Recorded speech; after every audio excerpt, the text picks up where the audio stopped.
Welcome back to Switched to Linux. Oh boy.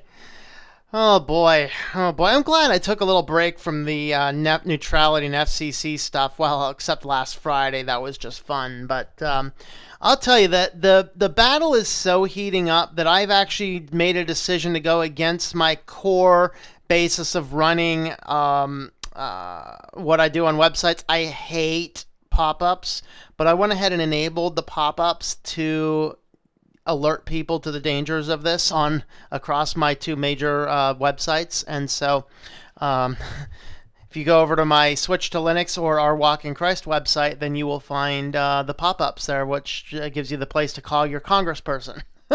Because this is a crazy world we're in.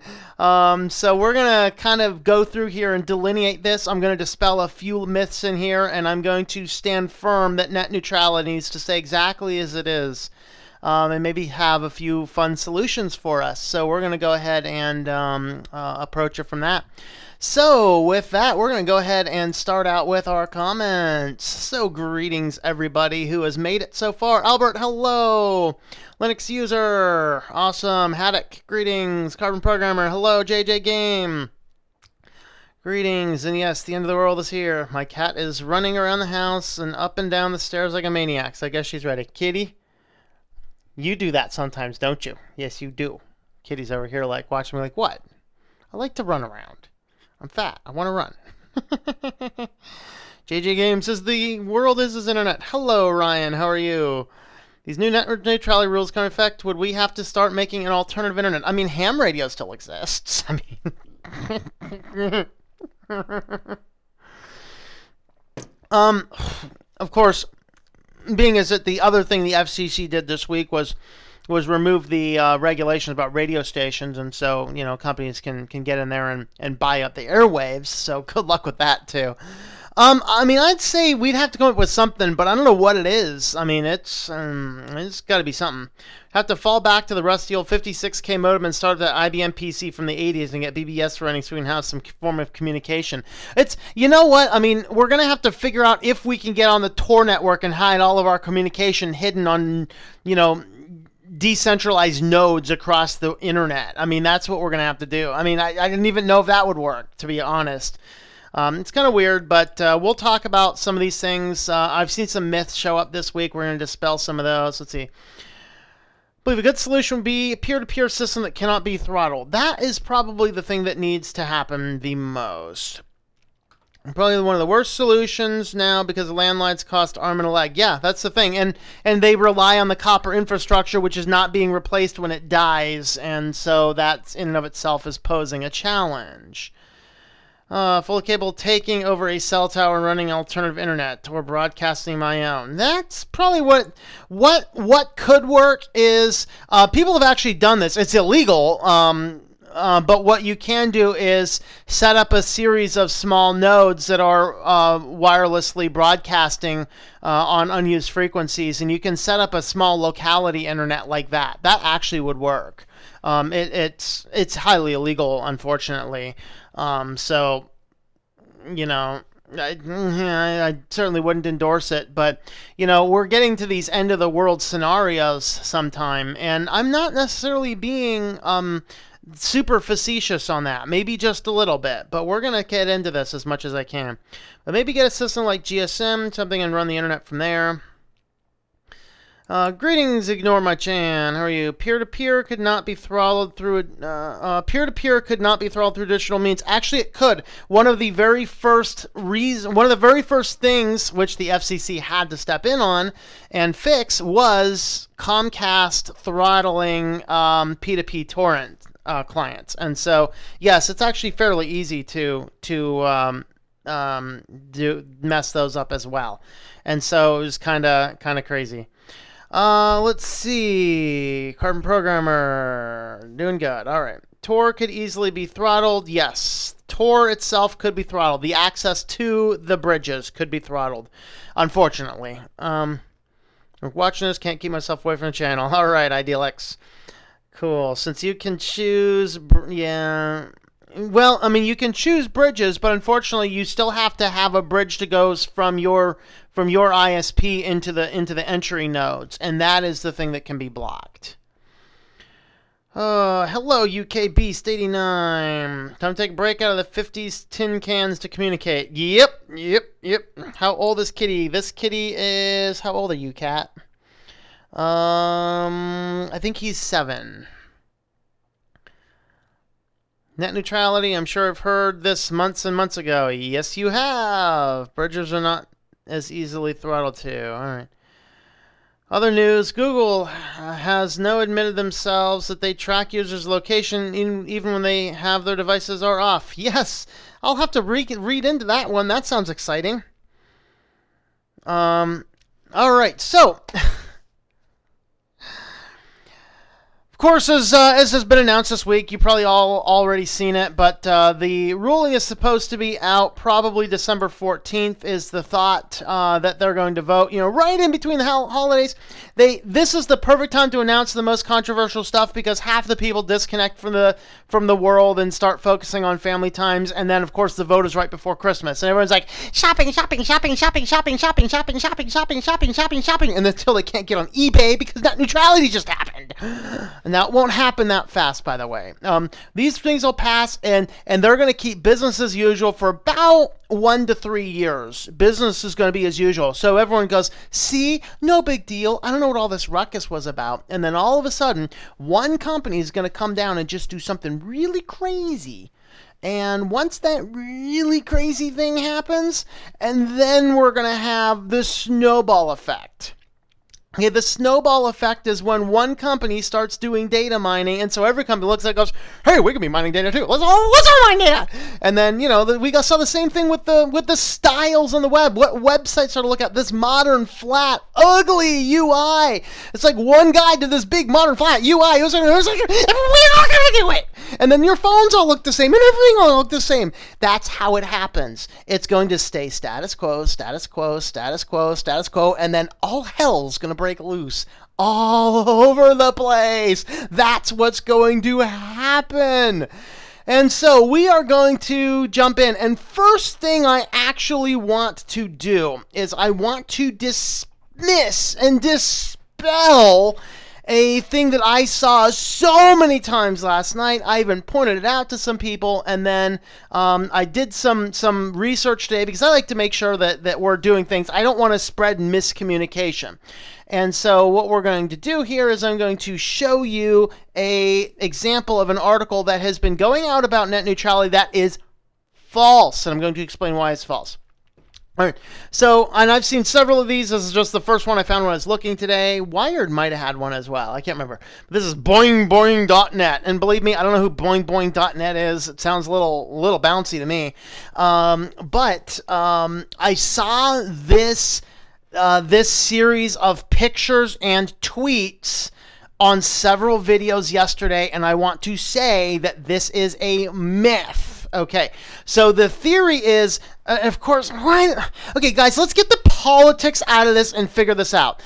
Brian Lunduke is right. It is about money. It's not about politics. It is about money. I think I will dissent from most of the rest of his video from there. But it is about money. This is Portuguese non-neutral ISP shows what our Trumpian internet will look like. Guys, Trump doesn't know what the internet is. Okay, don't even worry about it. He doesn't know what the internet is. This is not Trumpian internet. I mean, it's Comcast-tastic internet, for sure. It's have a Verizon Day internet, but it's not Trumpian internet. So let's dump that crap out. In fact, should we just go ahead and do a little bit of page edits for these guys? Let's just go ahead and come up here to this. I'm just going to go ahead and edit their article here a little bit. This is what our pi-induced, let's do pi-induced Comcast / Verizon internet will look like. There you go. Now we have the title correct, okay? Pi-induced Comcast Verizon internet will look like. Okay, but still this is actually false. This is false, false, false. Stop spreading this information. What they're doing is they're showing this thing from this Portuguese ISP, which this is in Portuguese, so I can't read it. But I did run this through Chromium, which did pleasantly translated it for me. So what they're saying is, if this net neutrality goes away, then to access messaging, you'll have to pay this much. To access your social media, you'll have to pay this much. To access your video, you'll have to pay this much. And so what's happening here is that you buy your basic internet package, and then these are all add-ons to allow you to use different things. Now, here is the truth of this. This is a scenario that if these net neutrality rules die, could happen. Right now, the law says you may not do this. Getting rid of these laws opens the door for this. But that is not, I repeat, not what this ISP is doing. So this ISP, what these guys are doing is, this is first for a cell phone plan, okay? This is a mobile plan. This is not your basic home internet. And the mobile plan has a cap of a certain amount of data. I think it's like 5 gigs. But if you purchase these individual applications, then these applications inside of your mobile app do not count toward that cap. This is effectively the same thing Verizon is doing right now, where you can still have your unlimited data, but it's at 720p. But if you pay us an extra $10 per line, that line can get HD unlimited data instead, but we're going to cap it otherwise. Same thing's going on here. So I've seen this picture posted all over the internet that says, this is what's happening in these countries without net neutrality rules. And this is false. I want you to dismiss this falsehood, okay? This is not the reality, okay? So we're going to go ahead and pause there and let that sink in and dive back into comments for a moment. We just have a few more here. Ivan is drinking a lager beer. All right, I'm still finishing my coffee from today.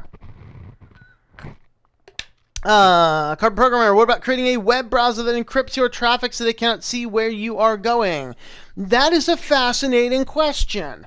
In theory, if you are connected to a VPN that is not throttled, in theory, that would get around this, as long as your exit node is also as respecting to the situation. But that, in and of itself, would be a fascinating thing around it. I need to close down as many of my Google accounts as possible. Yep. Can you explain net neutrality? Yes, kiddo. And we are going to be dousing this within, but let's go ahead and set up a good definition. Net neutrality, now, and this is a fairly new word, but that's because the internet is a fairly new thing, okay? So actually, I want to talk a little bit about my history of the internet and tell you why this is a fairly new thing and why this is important. But the word, and some people will say the word net neutrality is a fairly new word. That is correct. But the concept is not very new. The concept of net neutrality says that no data or service through an internet connection may be throttled, capped, or in any way interfered with. So if you buy an internet package from an ISP, any site, whether it's a good site or whether it's a bad site, doesn't matter. Whether it's aligned with that ISP or disaligned with that ISP, the law says, under net neutrality, as it currently is, the thing that Asia Pi wants to take a weed whacker to, okay, the way it currently is, no ISP may interfere with any type of data connection at all. They can't say, you can go here, you can't go here. Okay? Repealing these rules means, it doesn't mean they will, it just means they can. Okay, it means they can. And what that does is it pulls a law out that makes it very hard to reinsert. As one person has well said, if you give a government a power, it is very hard to pull it back. And so I have a visual aid that you guys in the States will understand. You guys international will go, ah! Okay, this is a gun, all right? If the laws were passed to make this gun not be able to be owned by me, and gun goes away, it is extremely hard to revert the law back to make it possible to get this gun. Okay, that is the reality of the matter. Okay, so what they're trying to do is say, we don't want regulation because regulation's bad. We've all heard regulation's bad. Regulation's killing us. Regulation's going to kill everything. And we do have too much regulation. Okay, but you know what regulation's bad? The regulation is bad that says you have to do 15 pounds of paperwork in order to see one patient for a doctor's office. That's too much regulation in many ways. Too much regulation is you have to, why get creative? Why don't I just go ahead and focus here in the Center County region where I happen to reside? If you own an apartment complex in this town, your regulation is so insane. You got to have 15 carbon dioxide detectors or carbon monoxide detectors and 15 smoke detectors in every room, I swear. These studs have to be a certain limit across the wall. You now have to have, a friend of mine just bought a house, a brand new house construction. They have to have, in houses that are built in this community now, you have to build the house with a sprinkler system built in. Can you imagine having a sprinkler system built in, having young children who throw a football in the house? Yeah, I'd rather take my chances with the fire. Okay, but that's over-regulation. But this is such an overburdensome regulation. It just says, hey, ISPs, you can't throttle anybody's traffic. The reason this is important is that the ISPs have a serious incentive to throttle traffic. Because as they are getting bigger and bigger and bigger and bigger, they own more and more services. So that our ISPs also run broadcasting stations. They also run streaming systems. And so Netflix and Comcast do not share ownership, but Comcast and Hulu do. And so Comcast has a financial incentive to make Hulu a more attractive business than Netflix. And that is the thing that started this whole debate. So, let me talk about the history of the internet and why that is so important, okay? And before I get onto that, hello, Technobismo. I saw you were on there a few minutes ago and I didn't say hi yet, so greetings, sir. All right, so my history of the internet. Now, I grew up in that awesome age where when we were kids, the internet, for all intensive purposes, didn't exist. I know, it was really existed, shut up. Because your households did not have internet. You might find 1 in 100 people that had a computer in their house prior to the mid-1990s, okay? Of those, not all of them got on the internet, okay? And so from the 90s, I was an 80s/90s kid, okay? So in the 80s and 90s, we lived without cell phones and we didn't end up missing or lost or kidnapped or whatever else. We didn't have perpetual connection to devices. We actually played outside. It was kind of fun. We didn't have so many distractions. We didn't have the social pressures of social media. We didn't have all of this ready access to everything simultaneously at all times, period, from the time we wake up to the time we go to bed, and carrying a full microphone, sound speaker, data tracker, everything tracker all with us at once. Okay, so that's kind of how we lived. But in the late 90s, I said, I'm going to go to college, and I think computers are important for the college. And so I got a computer. And the very first thing, I didn't get internet at that point in time. The very first thing I did that was outside my house is I had a friend in town, and we both had the game Warcraft 2. Okay, this way predates World of Warcraft crap. Okay, this is Warcraft 2. And you had only the orcs or the humans, and my computer called my friend's computer, and we played an online game of Warcraft 2 in 1997. And then that computer had this awesome program on it called Quick Link Message Center. I love this thing. I could plug in a microphone and headphones into my computer, and I could actually make telephone calls from my computer. It was awesome! Okay.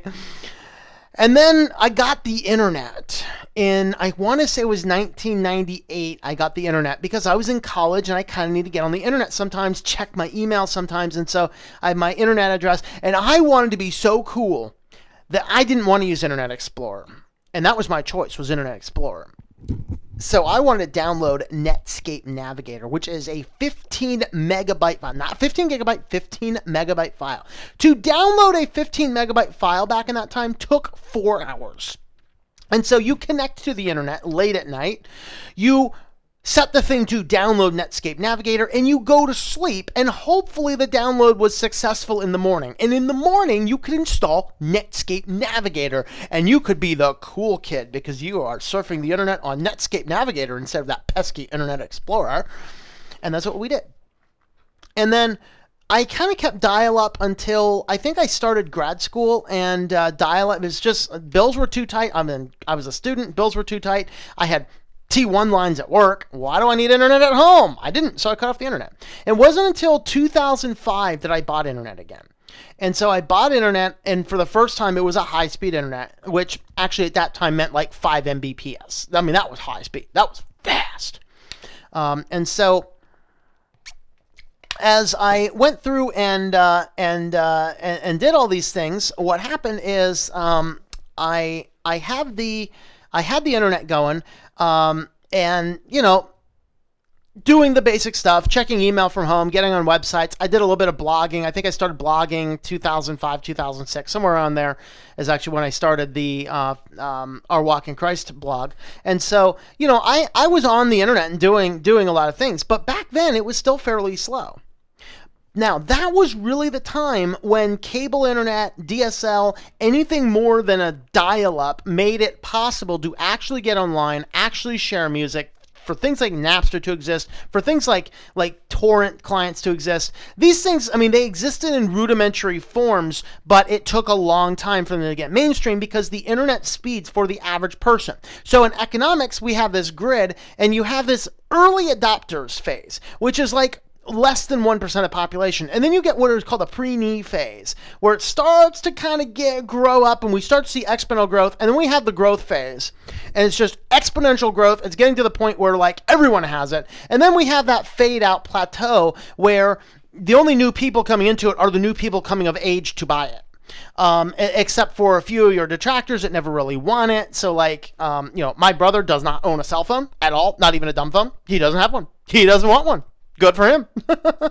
And so you get that kind of thing going on. And what happened back then, though, is as early as 2005, and this is where it starts to make a difference. As early as 2005, and this is actually just from the comments of one of these Ars Technica articles, but this is actually all accurate. In fact, I have a whole document that's going to go through these. This was much more condensed. So I thought I'd just read this gentleman's comment here.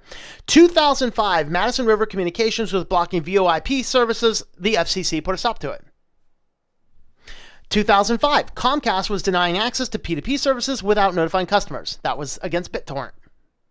2007 to 2009, AT&T was having Skype and other VoIPs blocked because they didn't like there was a competition for their cell phones. 2011, Metro PCS tried to block all streaming services except YouTube, and they actually sued the FCC over this. 2011 to 2013, AT&T, Sprint, and Verizon were blocking access to Google Wallet because it competed with their own wallet. By the way, you know what the name of their wallet app was? I'll tell you in a minute. This one happened literally a month or two after the trio were busted with collaborating with Google to block apps from the Android marketplace. So these guys using their wallet app. So Google had the wallet app that it could use. Basically, it would have been like Samsung Pay Now or Apple Pay Now. Google had one, but because of net neutrality net neutrality was not a law. The internet was too new. Net neutrality was not a law. Early in its infancy, these guys killed Google's payment system. Guess what that's called? Stifling innovation. What put an end to stifling innovation? Net neutrality. So Asia Pi wants to repeal the very thing that prevents innovation from being stifled. And by the way, the AT&T, Sprint, and Verizon, their wallet was called ISIS. Literally spelled ISIS. 2012, Verizon was demanding Google block tethering apps on the Android because it let owners avoid their tethering fee. This was very significant because I got my first smartphone in 2012. I actually had to root my phone to be able to tether my phone to use the internet. Guess what? It was the FCC net neutrality rules, other rules that was right preceding these, but it was these rules that said you may not do that because I bought this phone and the phone has hardware and software capabilities built in to share the internet. You may not interfere. In 2012, I could not do what I do now, which is go into a coffee shop, turn on my mobile hotspot from my phone, and use the internet very securely. I couldn't do that. Verizon did that because for me to be able to use my phone's internet, I would have had to pony up another $20. It is net neutrality that prevents Verizon from charging extra to use mobile hotspot. So if these rules go away, it's very possible they're going to revert to doing that. This was despite guaranteeing they wouldn't be part of it as far as a winning bit of the airways. 2012, AT&T tried to block access to FaceTime unless customers paid more money. 2013, Verizon literally stated the only thing stopping them from favoring some content providers over others were the net neutrality rules in place. Translation? Oh, let's see. What's a good, fun example we want to use? I don't know. Whatever good, fun example we want to use, let's just go ahead and say it this way. All right. We want to block the competing, let's just say it's Hulu, Netflix, okay? We want to block Hulu because we want to work a deal with Netflix. The only thing preventing them from blocking Hulu is these pesky, annoying net neutrality rules. Imagine a world where AT&T won't let you use FaceTime without $20 FaceTime Plus add-on fee, and Verizon blocks your favorite IM app because it competes with their preferred app, and none of the ISPs allow you to go to any news sites other than the ones they own, which means if you're on Verizon, I hope you like AOL for news because that's literally what they already tried to do. They absolutely will do it again now that the rules stop from stopping them from hostile customer actions being taken away. So that's kind of what's going on. Now, of course, Asia Pie comes out and says, guys, the market competition is going to take care of this. I mean, market competition. What competition, you flipping idiot? What competition, you moron? You have no concept that there is no competition. I am in a metropolitan area. I have count them, one choice in my ISPs. I don't have two choices. I don't have 5 choices. I have one. Because the very next best internet provider I have gets me approximate speed of 56K modem, you moron. There is no competition. If I want to get off of Comcast, I have no choice. I have no choice. That is a problem. If we had the ability to break up the monopolies, the net neutrality rules would not matter because they would take care of themselves. Because if Comcast pissed me off, I'd go to Google Fiber. But you know what? I don't got Google Fiber here. We allegedly have Verizon high-speed DSL internet that tops off about 3 Mbps download speed. Way to go, way to go, way to go. My LTE network gets me better internet back in the middle of the woods, but I have a very low data cap. Thank you very much. There is no competition. So we either need very strong net neutrality rules or we need competition. We don't have those, and we're not going to have any competition and any net neutrality rules, which means I will be screwed into the services whatever ISP in the town I live forces me into, period. That's the way it's going to be. I don't believe it, but the kitty just slept through all of it. Got asked to rate the cafe I frequently visit from Google. Oh, I think he's broken. Who's broken? 4 weeks to madness, Christmas, not before my birthday. When is it a time to make money? Such things happen. Yep. Old dinosaurs should leave the internet alone. Yep.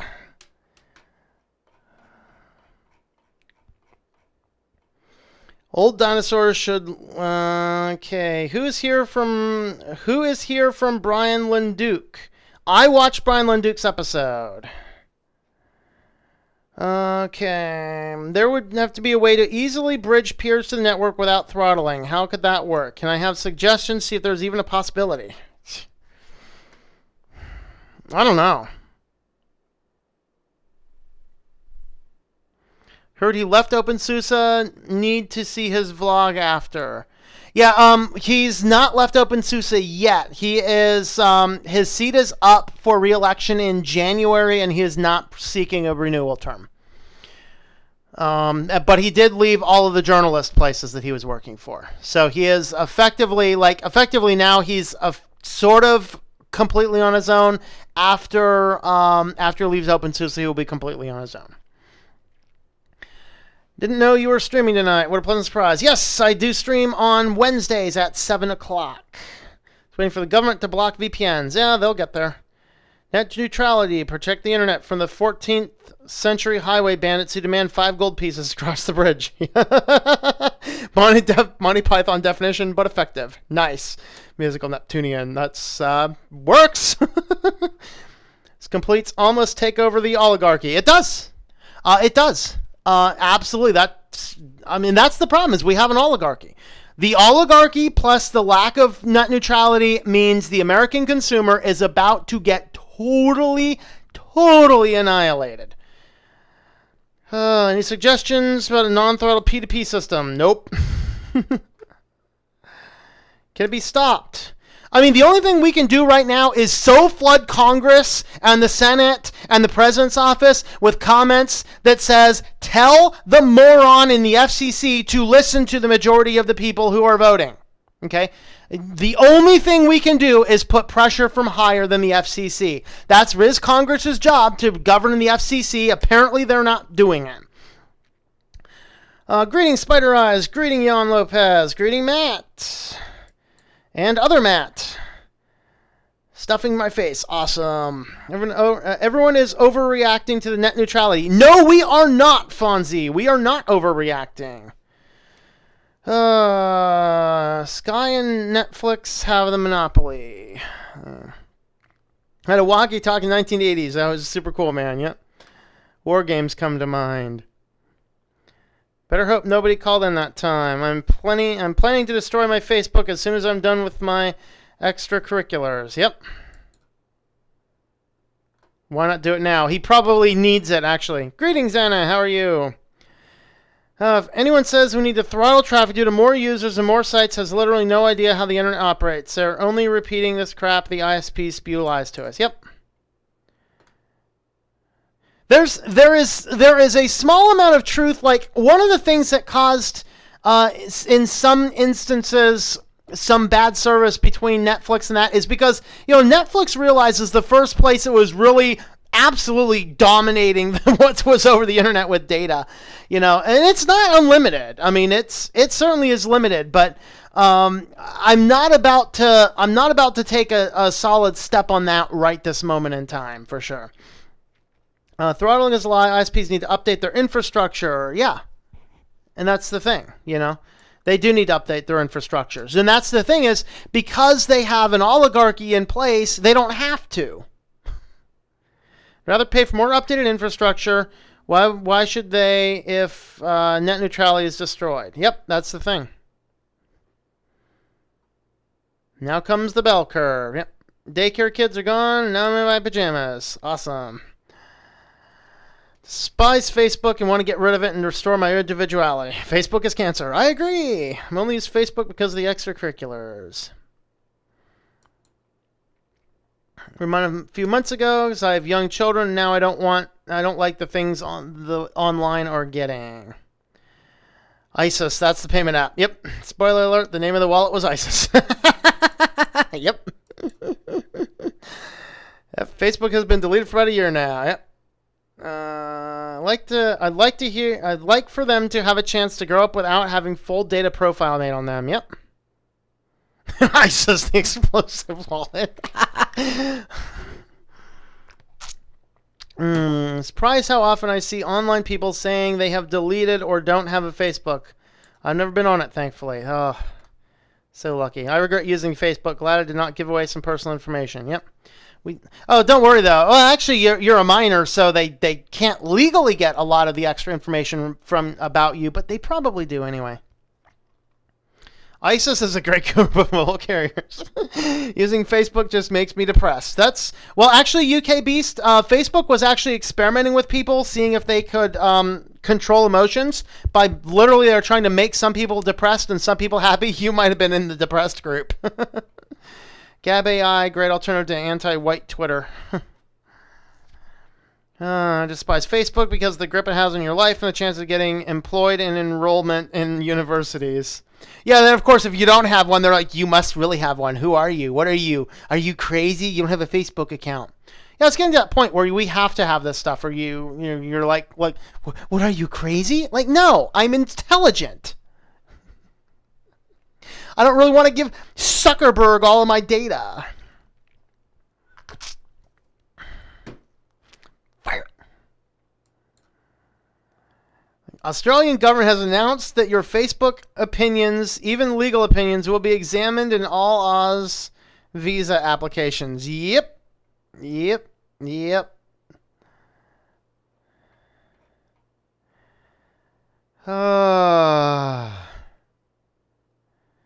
Now, literally just all pictures of Agent Pie. When the world issuing net neutrality, but you live in Wawaka land? I don't know.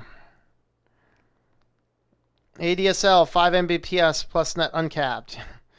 Gonna try and find a way to get extracurriculars without Facebook. That's the thing.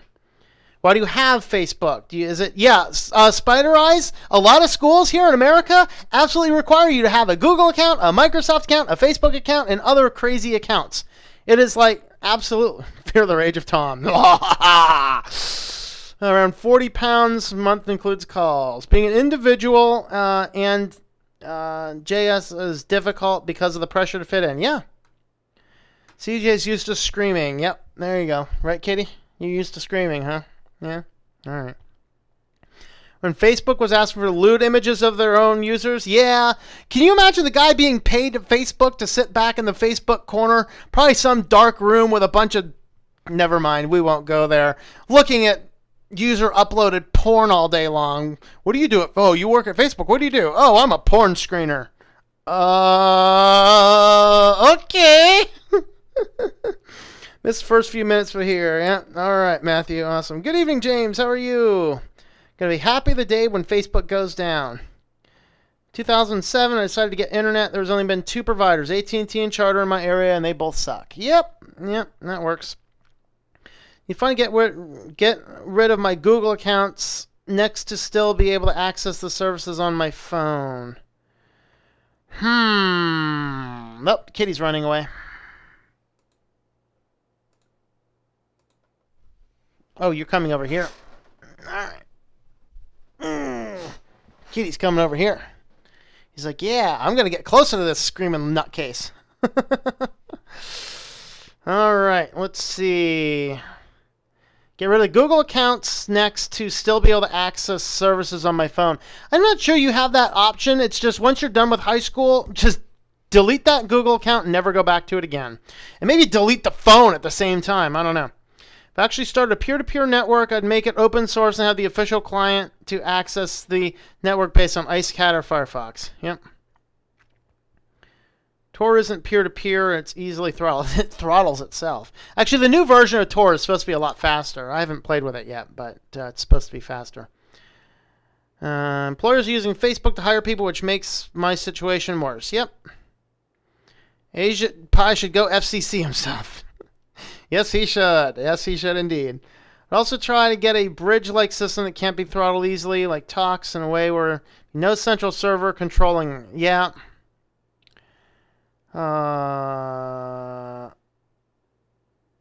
Only need a Google account for school. Yep. Do you still have to use your real name though? And that's this thing. I mean, I did a whole video about that type of stuff in the past. What the the schools requiring technology. And it's very scary because the schools sign you up, whether or not you realize it, whether or not you or your parents agree to it from the privacy standpoint, they're just getting you used to having those types of accounts. Now, some classmates use 5 or more social media accounts. That's very sad. The school distributes Office 365 accounts to all students, and it's mandatory to have. Yep. The teachers think I'm insane if I refuse to use any of my accounts. Yep, that's scary. It's like, whatever happened to choice? Whatever happened to saying, I'm sorry, I think that Microsoft is an immoral, slimy company. I really don't want anything to do with it, you know? But no, you don't have an option. You have to give them your name. And guess what? Since they're the network administrators, they plug in your birthday for you. Isn't that awesome? And they plug in all this other information, and they collect all this data on you before you even know what's going on. Huge problems. Huge, huge problems. All right, what are some of the things we can do? Well, here's an entire comment as to why Ajit Pai ignored public opinions to kill net neutrality. He pretty much just kind of said, you know, most of them agree with me. They didn't, actually. In fact, it was 90 of the individual comments. If you remove the potential spam form bots, 98.5% of unique comments favored the current rules. So what can you do? Well, Join the Battle is a place where you can come over here and you can enter your phone number and you can call your congressperson. So this is what we're going to have to do. Just become excessively noisy wheels, call our congresspeople and say, leave the net neutrality rules alone. Leave them alone. And if Pi can't realize that, why don't you get that guy out of there, because he is violating the oath of his office. The office of the FCC is to protect the consumers from misbehavior among the companies. But every single thing that man has done since he has been in office has hurt consumers, helped his friends, and destroys basically all communications in this country. So you can come over here, enter your phone number, you can call. So go ahead and call the Congress. If you happen to control a website, there is a little script down here. I dropped this on my 2 primary websites, those being switchtolinux.com and rwalkingchrist.com. So if you go to those sites, this widget will pop up. I absolutely hate pop-ups, but I decided it was important to do.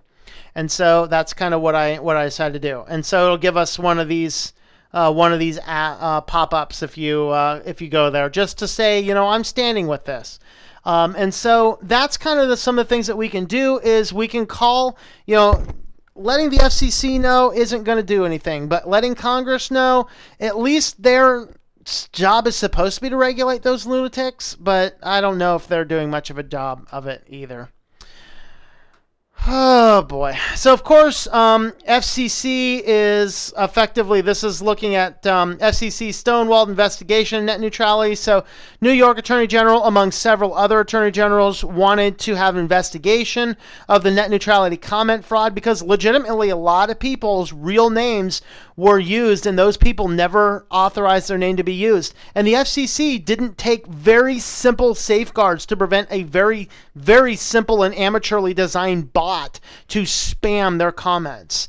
And what this did is it told Ajit Pai, oh, most of them are just junk anyway, so we can just throw them all away. And so that's kind of the factor. And so here's a lot of different arguments from here. We've analyzed public comments submitted to the FCC about net neutrality, found hundreds of thousands of Americans were likely impersonated to drown out the views of real people and businesses.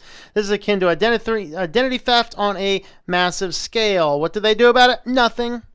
To my knowledge, they still haven't responded other than saying, blah, blah, blah, blah, blah, blah, blah, blah, blah, blah, Comcast paid me to say this. Blah, blah, blah, blah, blah, blah, blah, blah, blah, blah, blah, Verizon's paycheck was really big this month. You know, and that's pretty much all we got out of them, despite some people really doing that. So, of course, here I just love this graphic. This is awesome. Net neutrality is under attack. And so this is just kind of saying, so here's a fun little solution. Here's something we all could get together and tell our Congress people. Okay, when you tell them, we have such a divisive political parties right now. We are deadlocked, and we have been deadlocked for probably 8 to 15 years or whatever. I don't know. I can't trace back exactly which presidential candidate it was worse. I think like Clinton was not super narrow into office. Some of the Bushes were more narrow, some were less narrow into office. But the last several elections were pretty much exactly 50-50 across the board. And so with all this 50-50 across the board, we are literally in a place where we are risking civil war.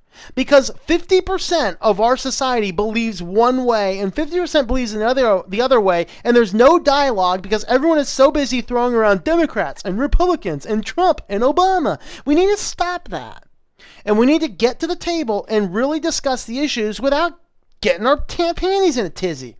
And so that's the thing we need to do is we need to sit down and have a good discussions about these things. But here is my thing that I'd recommend everyone suggest that you would say.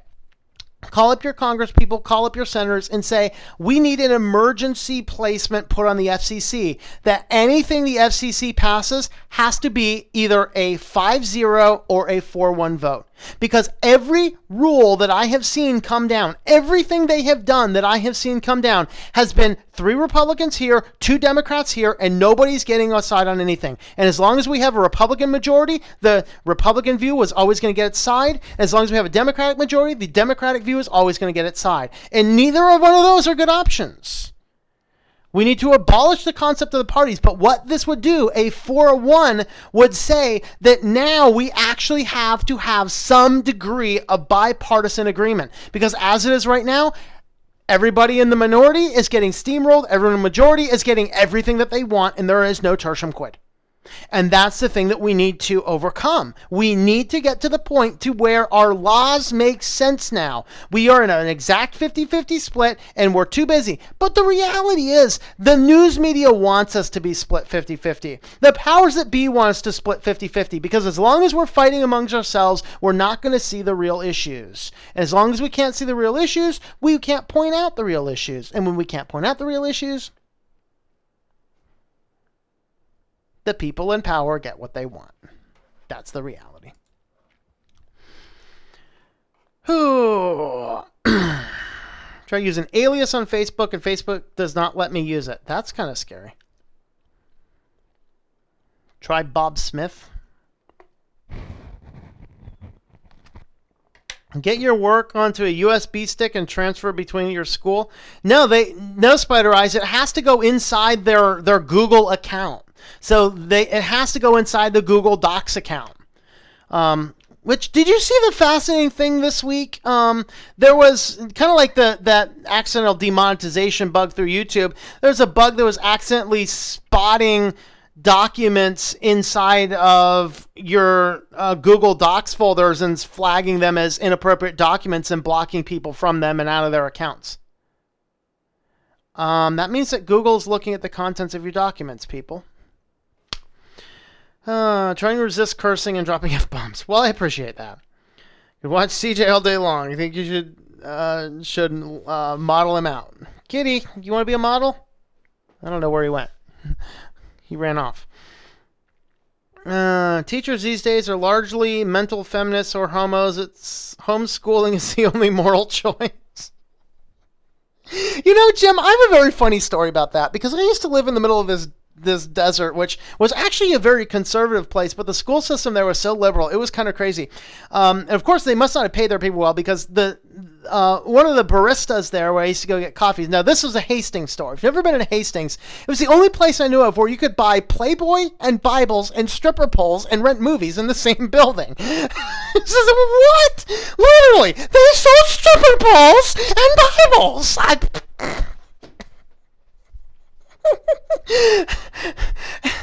But the school had no sense of conservatism at all.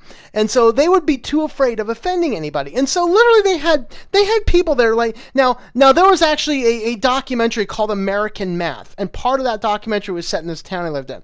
And Val Kilmer was why was Val Kilmer narrating a documentary about meth out west? I have no idea. It was weird. But anyway, the town's kind of a little crazy, and like there were teachers in the school that I swear this one lady had taken her eyes and literally tattooed effectively like blue eyeshadow. Basically had her eyelids tattooed in blue so it looked like she was always wearing that eyeshadow or mascara, whatever it is. I call that like permanent prostitution or something. I don't know. Just making yourself look like an overly maked up 13-year-old permanently for the rest of your life teaching.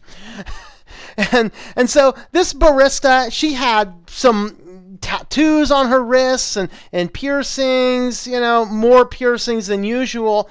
Well, the school system had no problems with that. Like, she could have whatever hair she wanted and all these tattoos and body piercings, all this inside the school district, no big deal. But she goes to the coffee shop to work where you can buy Playboys and penthouses and stripper poles, and they made her wear a jogging band to cover her tattoos and made her put Band-Aids over top of her piercings. Cognitive dissonance much? I don't know. Now, it's not fair to say all teachers are that. I mean, absolutely. I guess you don't say all, you say largely. And I would say depending on your school. A friend of mine in high school, that's pretty much how a lot of his school works. He likes having his SJW report every time I see him. All their safe places. I said, if you really want to ruffle some feathers someday, go into the safe places and start talking about Jesus and go, where's my safe place? I want to talk about Jesus. Why am I not safe here? Because that offends us. They're words. Remind them to have a little bit more convenient than lugging a pile of exercise books around. All right. I've heard some stories of students getting denied enrollment for something they posted on social media. Yes.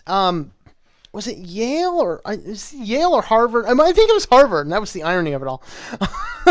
Facebook started in Harvard, and and schools will do that, and jobs will do that, and a lot of people do that, and that's why if you are a young person, you have a social media account, just do yourself a favor and delete it, or at the very least go through and clear off everything that looks remotely bad. And find an older person, maybe an older person that's not your parent, find an older, wiser person who can sit down with you with their Facebook profile and listen to their advice when they say, keep it, delete it, keep it, delete it, keep it, delete it, keep it, because that would help you out. But yeah, I'd still say, like to make sure each peer is helping the entire network, making it faster and not helping the only sites they are visiting. The cat is back. Wife says it's time for America and the Canadian government to start hiring experts, not monkeys who know nothing. That's right. Thing is, we still look at all the people. At social media, you also consider people's opinions to change and do other people's mistakes. All right. Worried that just logging onto Facebook on my machine will install malware onto my Linux PC. Probably. Use cubes. Knowing how far Facebook will go with marketing. Greetings, Mr. Tracy Williamson. Does Facebook actually install malware onto computers of those who log in? Well, I don't know. It depends on the ad policy. Advertisement's one of the biggest places to get malware on your computer. Facebook is a huge place that wants to push ads. Ergo... I don't know. Usually I need a download file. I'll go to the school library or something, download the file, put it on a USB, and do whatever I need at home. Go through the online services to turn in homework. Val Kilmer did the narration because of the movie The Salton Sea. Really? What's the Salton Sea?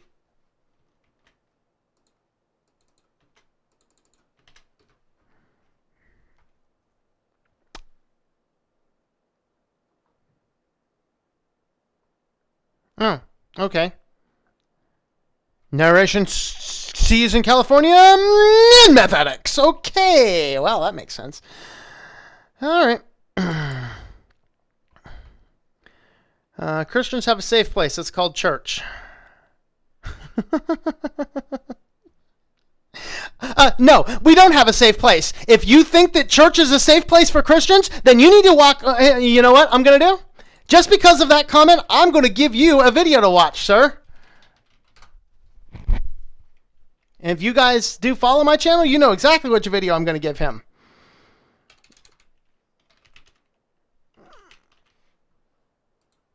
Because the reality is, in America today, no, church is not becoming a safe place if you're talking about true Christianity. Absolutely not. But I'm going to show you, let's see, where are you at? Where are you at? Copy, link, location. Pirate X, this video is for you. If you think Christians have a safe place in church, go watch that video, and I'll make you scratch your head a little bit. As a privileged white Christian male, you just don't understand. I know. I'm just offensive. I'm just offensive. Father said to me when I explained him about safe places and save places where I used to need it when I was a teenager. Save space. We had a Hastings here in town in East Tennessee. It was awesome. You could buy, rent, sell video games, books, movies. They also had music, board games, musical instruments. Thanks for you. The adult section was very discreet and minimal, but the whole company went under now, so the only place to rent movies is the Red Box. Yep. $3.99 for a new release, $1.99 for an older movie. Yep. I rented movies there a lot. It was a lot of fun places. Logic, you don't have social media account. No enrollment for you. Get social media account. You use your social media account. No enrollment for you. Yep. Go to super chat so this stays up, but tell Asia Ply go FCC yourself. Phone keeps crashing.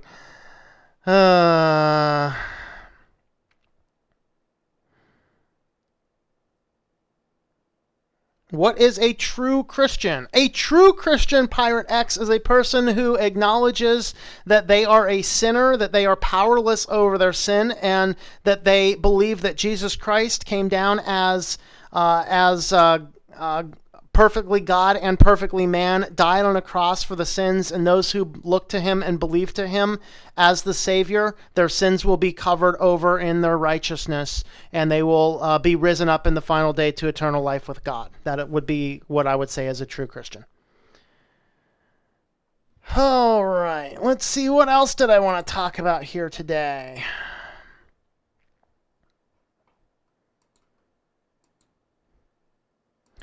Let's see, we covered that one, I think we covered all those guys. I think we hit through all of the individual news items.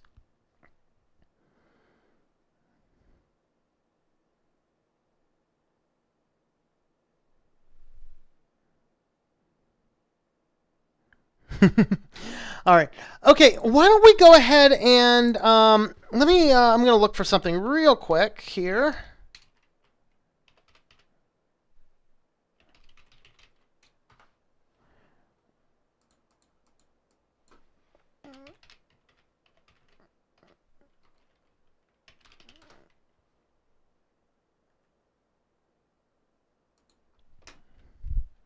Talk amongst yourselves for a second.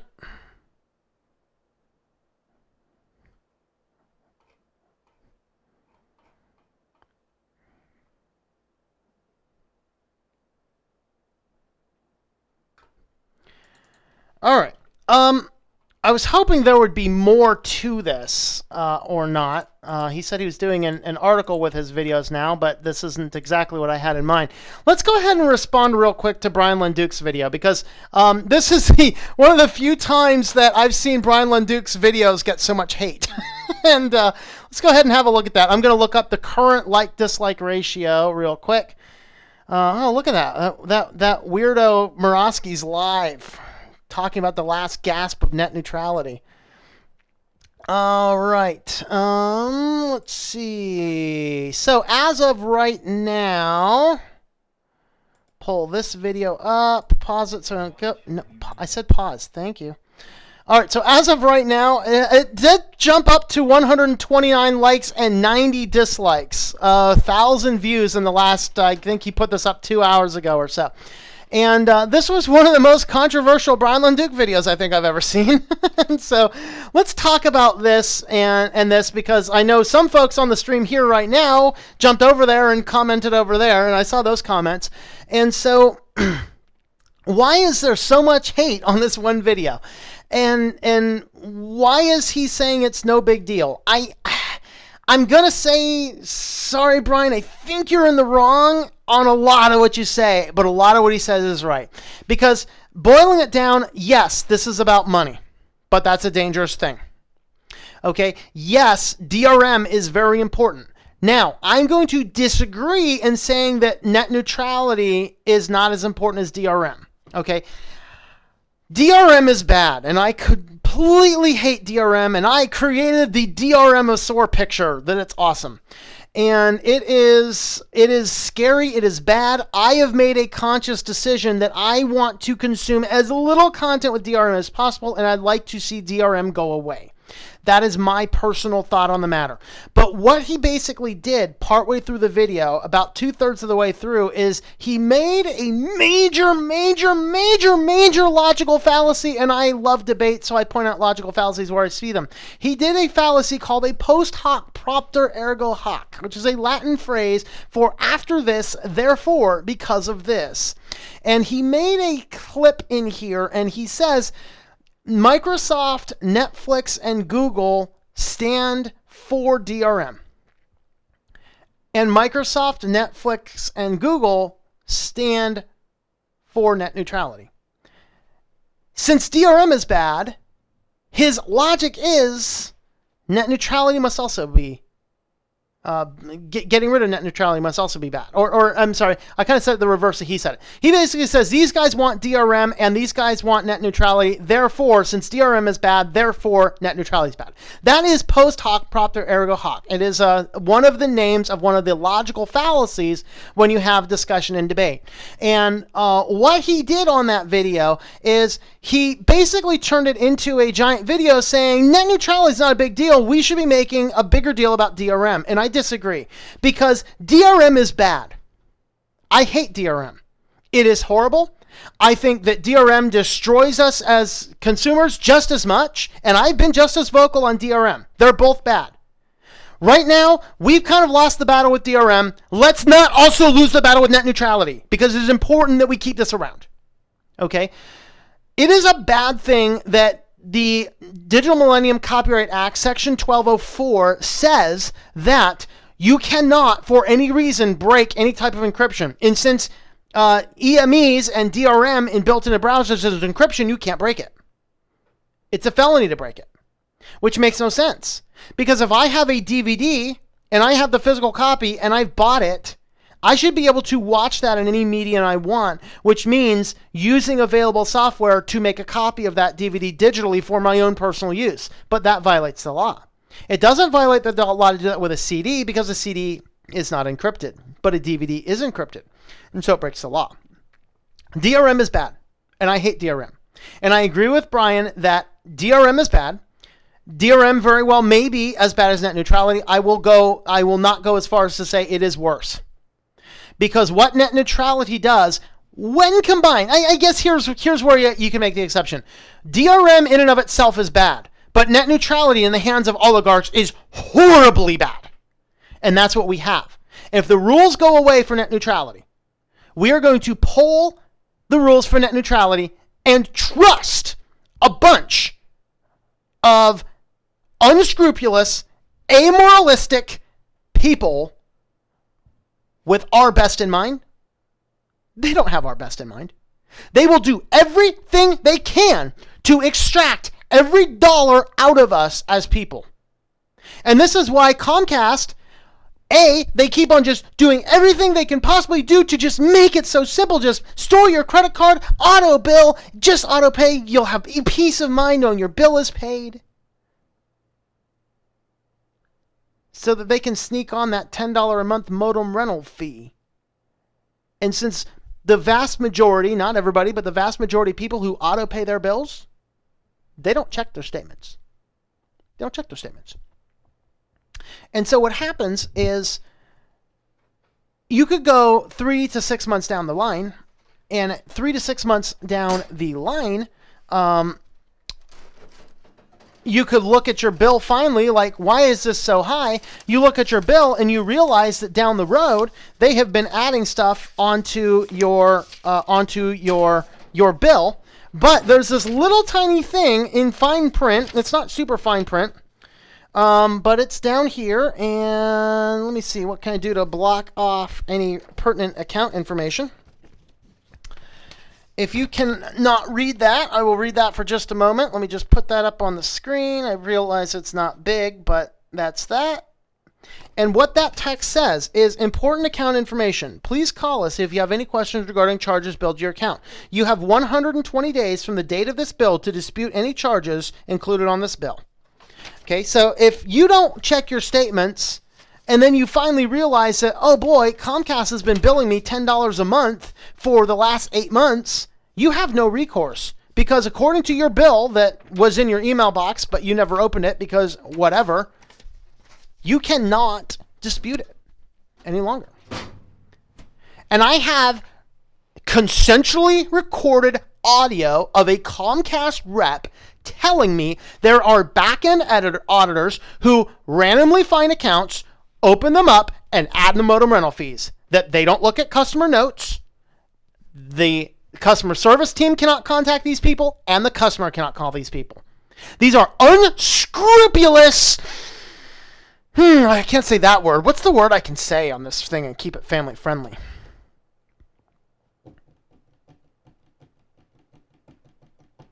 Unscrupulous perineal region orifices.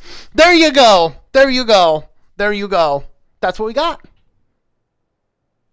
These are unscrupulous people. And they're all like, we all believe in the free and open internet. Okay, if you guys all believe in the free and open internet, leave the rules alone. Because all the rules are doing is guaranteeing by law that there's a free and open internet. He's like, but these guys agree. They're not going to do it. They're going to put it in their terms and conditions. You guys ever read the terms and conditions? I mean, you should be reading those terms and conditions. Let's go ahead and look up some Comcast terms and conditions and see what we can find, shall we? There's small business. There's customer policies. Okay,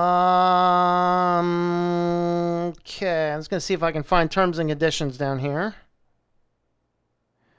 Visitor agreement. There's your privacy statement.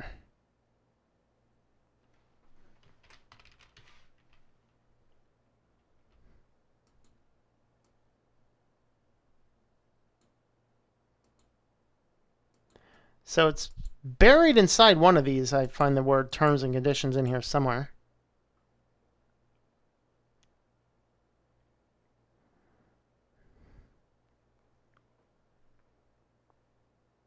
It's commercial terms.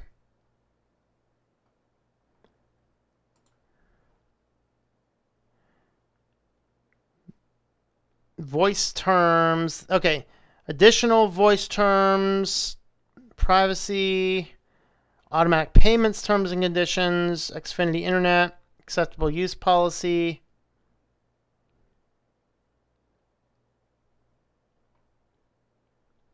Control services agreement. Not exactly clear. Let's see. Let's just do customer agreement for this.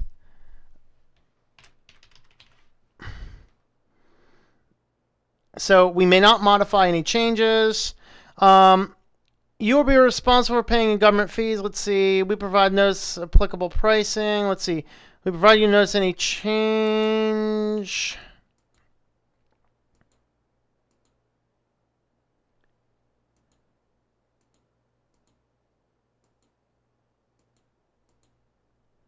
Probably right near the bottom I need.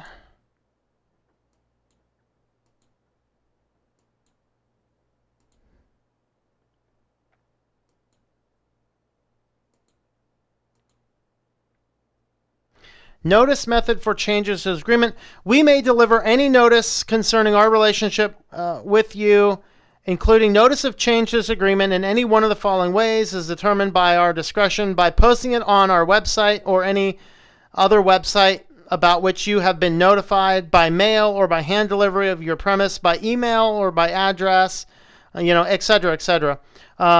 Because we may from time to time notify by you about important service information, these agreements. Let's see if you find any changes to this agreement unacceptable. You have the right to change your service. Your continued receipt of service for more than 30 days after we deliver change, however, will constitute your acceptance of this change. That's exciting. Basically, like all of these policies, they have the right to change it at any time. So they can always be changing these policies. And so the fact that, they won't throttle it. They've promised not to throttle it. They're going to put it in their terms and conditions. That document that can change when the wind blows the different way? Yeah, that thing. That nobody will read? Yeah, that thing. So, yeah, that's it.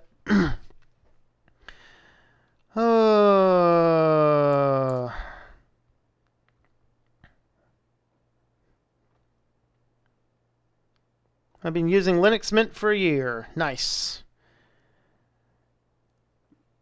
You know you got a troll when their name starts with pirate.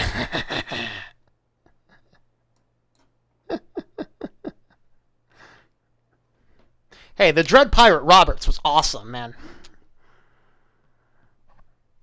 Hey, anyone who does what Jesus said. Okay. Too scary. Watch out for the crazy shooting people. All right. Does my head in reading web pages on someone's live stream? I always end up going and trying to scroll the window down so I can read the rest of the article. Painfully obvious that Brian is just salty that EMEs never got much attention as net neutrality. He's trying to compare the two fundamentally different issues. I agree. I agree, and I deeply respect Brian, and that's awesome. But it's very sad that he would take that stake because they are two fundamentally different things. This isn't an either or. This isn't a we can choose one battle to fight. We should fight both battles, and I have chosen to fight both battles. I release my books DRM free intentionally. Am I concerned someone's going to pirate it? Nah, actually, not really. I really don't make a whole ton of money on my books. I mean, I will accept any money I can, and I say don't pirate my books. It is a violation of the law to pirate my books and sell them. I will shut you down if I find you doing it. But I'm not going to be a jerk about it and DRM block my books, because you know what? If somebody pirates one of my books and they start reading it and they come check my channel out, guess what? Ad revenue is a thing. It may not be much of a thing. I keep getting demonetized, but ad revenue is a thing. People will support you and help you in other ways, and the mere exposure is enough for me, honestly. So that's the thing. And on top of that, every major company that experimented with DRM free had not noticed a severe increase in piracy. So whatever. Also using Chrome, not Chromium. Yeah, wait, what? What about using Chrome, not Chromium?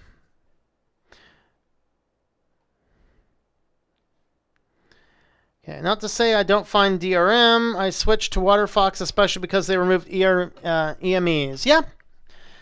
And there's places like I go to. And this is that thing where I see EMEs and DRM on integrated into web browsers slightly more benign, that I don't want, if I want to buy a product, I don't want there to be DRM. The reality is, though, we don't buy products anymore. We buy services. Check those terms and conditions. That's exactly what they say. All right. And so we have to keep that perspective in mind, that we have these things. So, like, I'll go online and watch YouTube, which I'm not sure if DRM is required for that. I do go to view.yahoo.com and put up with pharmaceutical commercials at the wazoo to watch the couple TV programs I might like to watch. But you know what? I'm not paying for that service. I don't care. If it goes away tomorrow, it goes away tomorrow. It's fine. I'm not for DRM. I'm not for EME. But I think it's a smaller issue than net neutrality, because in reality, I've just chosen that if it's, kind of like that no tucks, no bucks for gaming, DRM me, you're not going to sell me. There you go. I'm going to come up with something. EME is extension. I forget what it's. Something media extensions. Is it entertainment media extensions? I have no idea. But it basically EME is what DRM is built into Firefox. Encrypted media extensions. Thank you. That's it. All right. Don't remember acronyms too well. Too many. Yep. I haven't noticed any difference from before net neutrality to after net neutrality. I still bet I have the same service.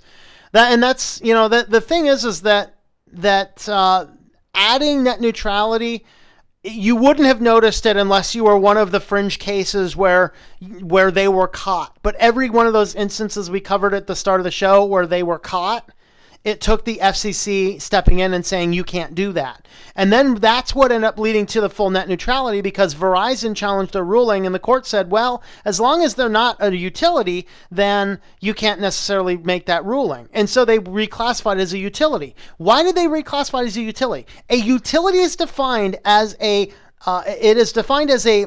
required basic function. So water these days in America is a utility. Electricity is a utility. Gas is a utility. These are things that are needed for our lives in various ways. And there is extra regulation on these items because if they were not regulated, becomes the propensity for abuses. Internet in our modern society, in 2005, internet was not necessarily the level of a utility. In 2017, the internet is a utility. We all need to have it. I mean, look at these school accounts. We've been talking about these school accounts. They require you to have Facebook. They require you to have Google. They require you to have a Microsoft account. All of these things requiring all these different accounts, requiring accounts. For what purpose? To get on the internet. So you can work on your homework at home. The internet is a utility. It just should be classified as one. So it needs to keep Title II regulation, and we need to keep the net neutrality, because to remove net neutrality is what stifles innovation. I know they keep on pushing out misinformation saying we need to get rid of this net neutrality because it's stifling innovation. How is it stifling innovation to say no one can interfere with a startup company's job? But if I want to do a startup company streaming service, and I'm in competition with Hulu, and Comcast has a financial incentive to see Hulu, they can just go, oh, a little streaming service? And I'm done. But with net neutrality, they're not allowed to do that. That is why the net neutrality rules, as it is, preserves innovation. To get rid of the net neutrality rules stifles innovation. The very thing they keep on using as a misinformation campaign is the very thing that's going to happen when this rule goes through. And that is why it is imperative we call our congresspeople, we call our senators, we write it on the streets if we have to, that we want to leave this place, we want to leave the rules alone. And it's very clear right now that Congress is not really doing a whole lot about the FCC, and they have got to step in. Maybe we need to say, stop, you can't make anything. Let's put this on a national vote. Let's put this on the next national election. Let's see the results. That'd be interesting. Do not any of you notice how charming Agent Pi acts? Yeah, he acts like a little child.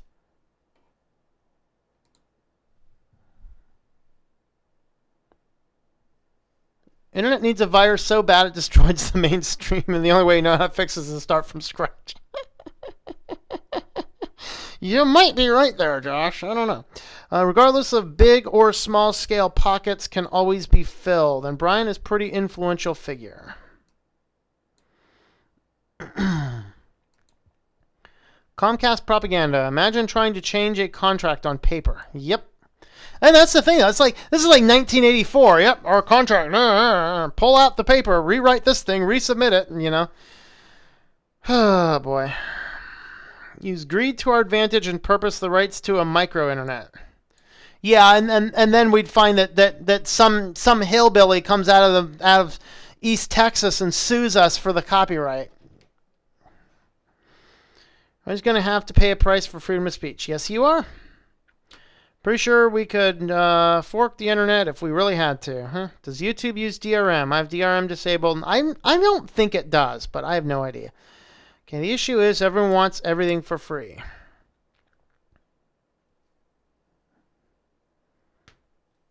Going to need VirtualBox to deal with social media. There you go. That's a good way. EMEs don't even show up when you go to the website. Maybe YouTube just isn't telling someone for whatever reason. Easy to download videos with YouTube DL, so I assume they wouldn't be encrypted. Don't think it's used by default. It's probably used now for blocking certain content on certain platforms. Yeah. Well, folks, I think I've gotten to the end of my my articles for sure. And we have to take a stand against this net neutrality stuff. We got to sit in here and understand it. We really do. And we have to be very loud. Being very loud is what can cause even a very small minority to get their rules in place, and their laws in place, and their desires in place. You know, and we need to, since we have a majority of people interested, we need to make a stink out of this. And then maybe when we're done with that and we save net neutrality, then let's go make a stink about some DRM too, because it's all bad.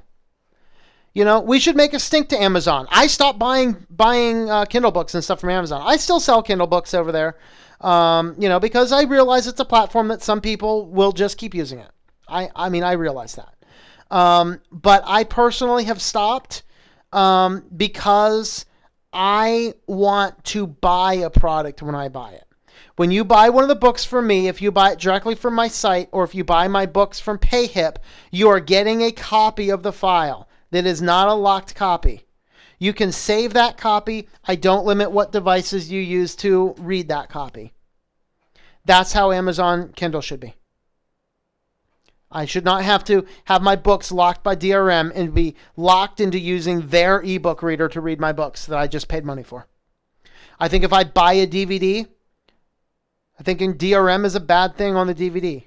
I think if I have bought a DVD. Now, if you go to Redbox and rent one and rip it at home with Handbrake, that's breaking the law. Don't do that. That's stupid. But if I've bought my own money and I've bought that DVD, I should have the right to view that in any format that I can for my own personal use or with a small group of my friends. That should be allowed. And those are those things that DRM rules hurt. DRM is fundamentally against what the internet is. But I got news. So is net neutrality. They are both completely against what the internet is. All right, well, let's go ahead and wrap this up by making this kitty over here a really happy kitty. And then we're going to wrap this train home. Oh, kitty, you know what time it is, don't you? You know what time it is, don't you, kitty? You know what time it is, huh? Yeah, you do.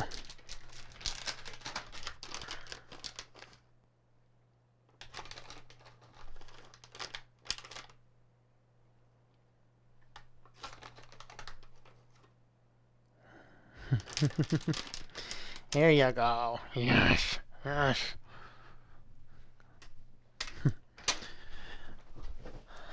All right, folks. Have yourselves a wonderful evening. Have a happy Thanksgiving. I will not be live streaming on the Christian channel tomorrow, although, I did not do a video this week. It's just Thanksgiving week, so I didn't do a video for the main study. I will be doing a video on the Christian channel tomorrow, and I have a pre-recorded video for the Linux channel that will also go up sometime tomorrow. So keep an eye out for that. And we will be back 9 o'clock Eastern Time on Friday for the news. Have yourself a wonderful evening, folks. And I hope that you enjoy switching to Linux. And sorry, Greg, you came on just at the wrong time.